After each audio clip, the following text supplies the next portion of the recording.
From a distance, downtown Night City resembles a fortress, a Tuscan hill town where thick walls surround a huddled cluster of towers, its architecture designed to keep barbarians and rivals at bay.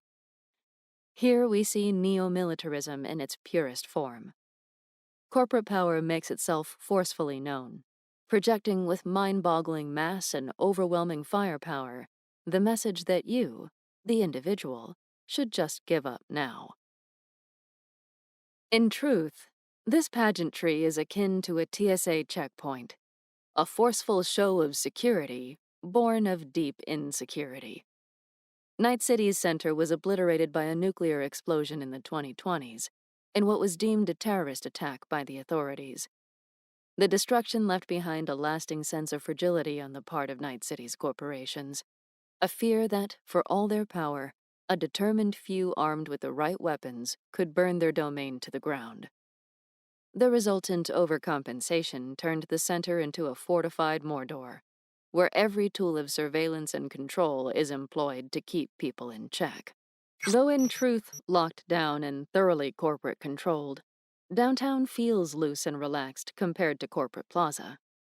There's plenty to do by way of entertainment, but it's not quite fun like Japantown is. It is not a district designed for your pleasure, but which pleasures you as a calculated move to maximize your productivity. Few actually live downtown, but its streets are still filled with life. During the day, pedestrians swarm, taking care of the business of keeping Night City in business.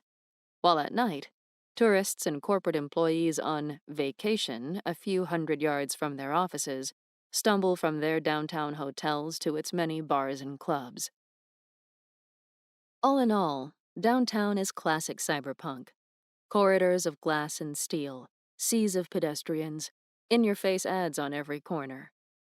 In terms of our styles, here you find controlled kitsch, busy, bright, and colorful, but against a neo-militarist backdrop that reminds you this is still corporate turf.